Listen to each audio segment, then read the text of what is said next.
Democrats. Today is Tuesday, October 3rd, and it's time for the Chair's Daily Live. Happy Tuesday.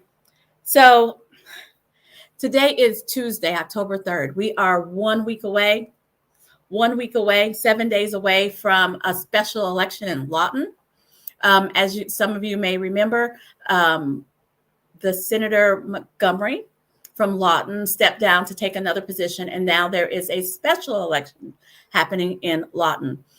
Democrats have two folks to choose from. They have two candidates. They have Larry Bush and Johnny Jernigan. There are two Democrats on the ballot, so I don't want to hear about how Democrats don't have anybody to pick from. There are two Democrats. You don't have to vote for the default Democrat.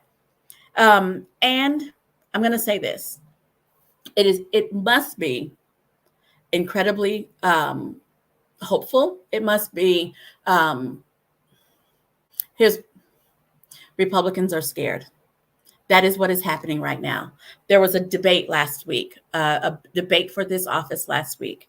And directly after the debate, someone vandalized one of the candidates' offices, Larry Bush's office. They broke the glass and they went in and vandalized the insides of his office, and nothing was stolen, which makes you know that it wasn't about theft. It was really about trying to scare a candidate out of the race. But that wasn't all they did. They also went across town to the former office of the Comanche County Democrats and shot up the glass, shot at the glass. They want Democrats out of that race. They want Democrats out of that race. So what that means is they're going to be settling for Democrats just to not win. The debate must have went very well for the Democrats because it scared some Republicans into behaving badly. So if you live in Lawton, if you're watching me and you live in Lawton, or you're watching me and you know someone who lives in Lawton who hasn't been talking about voting, make sure you give them a call and make sure that they turn out. We are 1 week away. And here's the reality, guys. Democrats can win special elections if we turn out. Democrats can win special elections if we turn out. So there's a special election in Lawton, Senate District 32, next Tuesday. Make your plan now. Don't wait until next Tuesday and see how the day works out. Are you going to go in before work? You're going to go at lunch? You're going to go after work? Make your plan. Put it on your calendar on your phone so that it goes off and you don't forget to vote. It matters. And we know it matters because the Republicans are afraid. There is no other reason to shoot up the Democrat office and to vandalize an office of a Democrat who's running, except that they're scared and they think that he might have a shot. So please turn out and vote.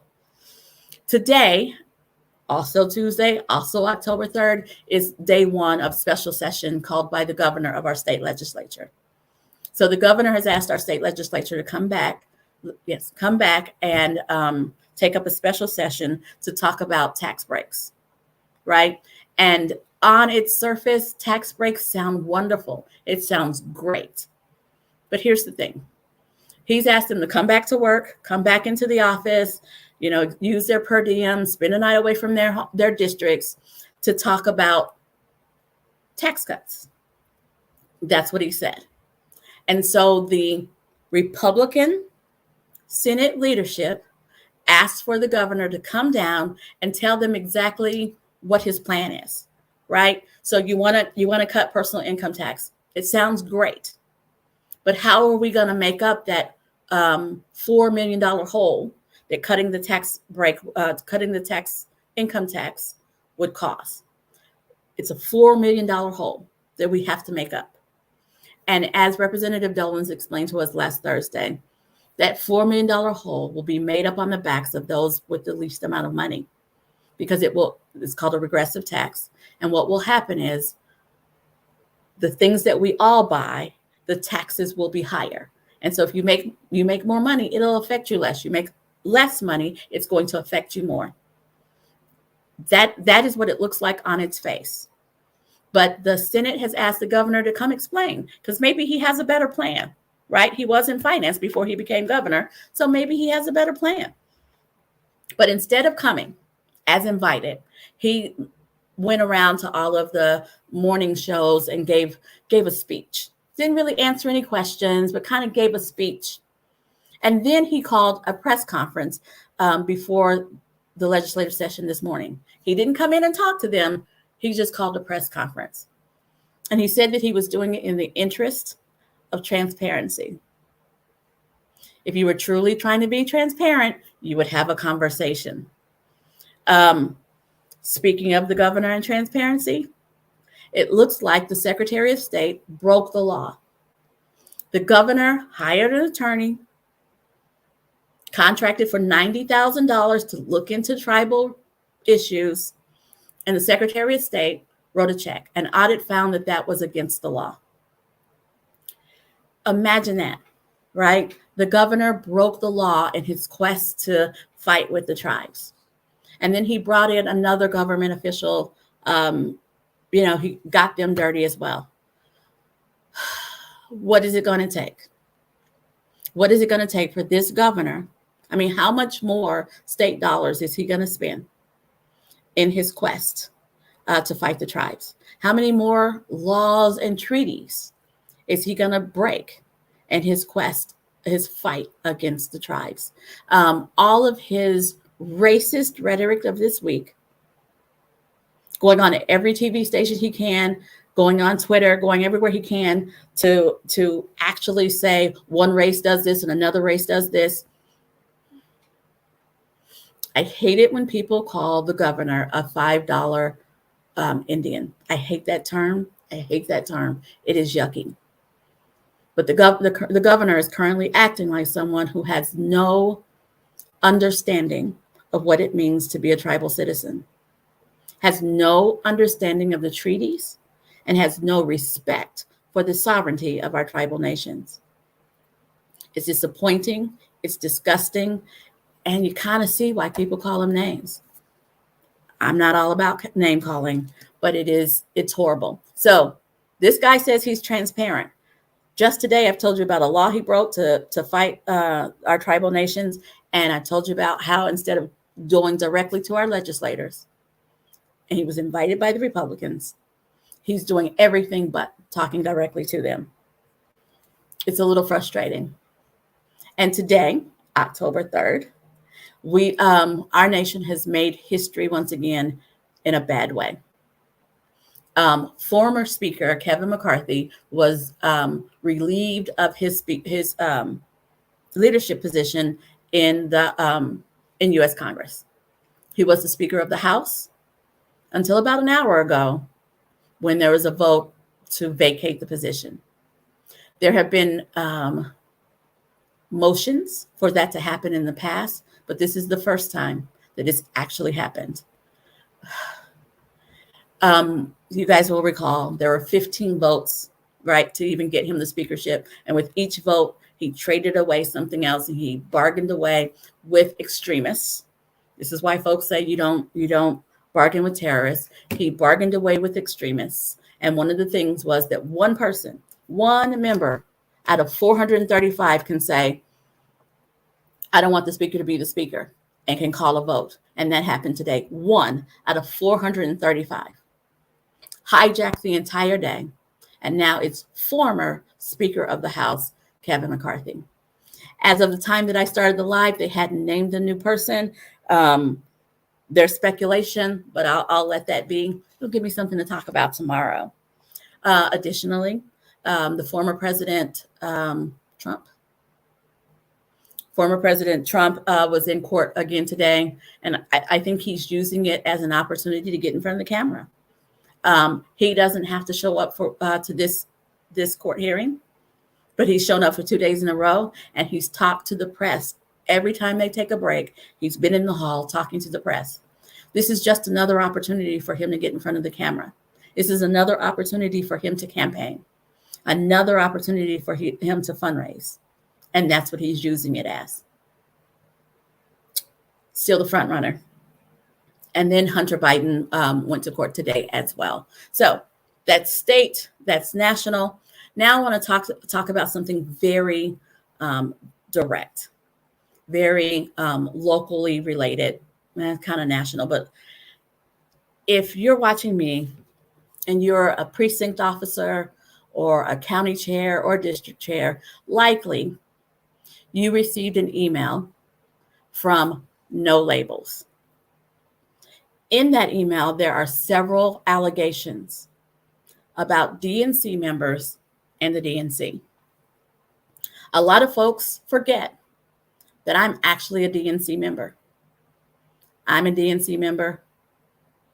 Vice Chair Corey Williams is a DNC member. Former Governor David Walters is a DNC member. Former DA Kaylin Free is a DNC member. And current leader of the House Democrats in Oklahoma, Cindy Munson, is a DNC member. It's not a boogeyman. It's people that you actually know. We are people that you know and people that you voted into our positions.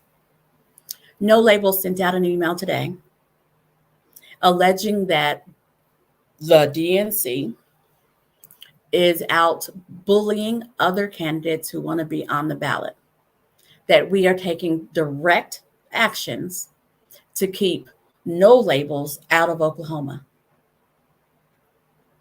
Here's the reality. Oklahoma has very clearly defined ballot access rules, and they are controlled by the state. They are not controlled by the Oklahoma Democratic Party, nor are they controlled by the DNC. So if a candidate wants to be on the ballot in Oklahoma, they simply have to go out to Oklahoma State Election Board and follow the rules that I can't change, I can't modify, and I don't influence. The letter alleges that the DNC is keeping the No Labels candidate off the ballot. I can't speak for other states, but I can speak for Oklahoma. I am not a fan of what is happening in No Labels. And not because I'm afraid, and not because I've had a directive from the DNC. I'm not a fan because I'm a fan of transparency.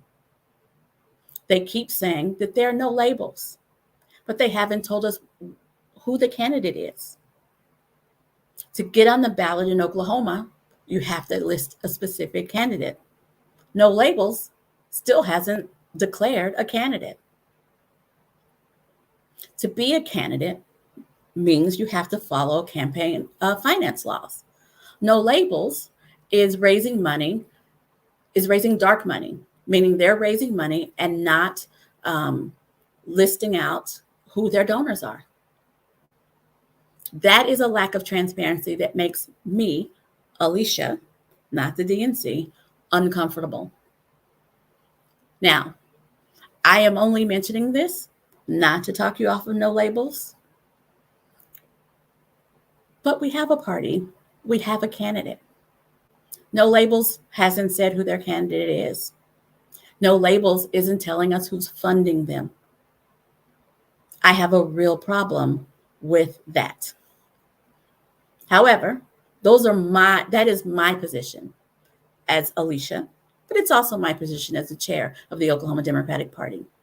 If No Labels wants to put a candidate on our ballot, they should just be honest. They should tell us who that candidate is and follow the rules and put them on the ballot. That simple. Tell us who the candidate. They don't even have to tell me. I can find it because they'll file. But they need to declare a candidate and follow the rules. All of this speculation, name calling, and insinuation of bad intentions feels dishonest. So I am happy to have a conversation with any Democrat in the state about my position, but understand that my position is informed by me as an informed voter. The DNC has given us specific instructions to not talk about it, but because they are now reaching out to the folks who elected me, to the folks who I hope will come to me and ask me questions, I feel the need, in the interest of transparency, to let you know where I stand. I stand, let me repeat it very clearly, No Labels. If they want to be on the ballot, follow the instructions that are run by the state. Declare a candidate, file with the FEC so we know who's funding it, and gone about your business. And let us Democrats do what we need to do to elect a true Democrat to run our nation. All righty, thanks for joining me, and I will see you later this week.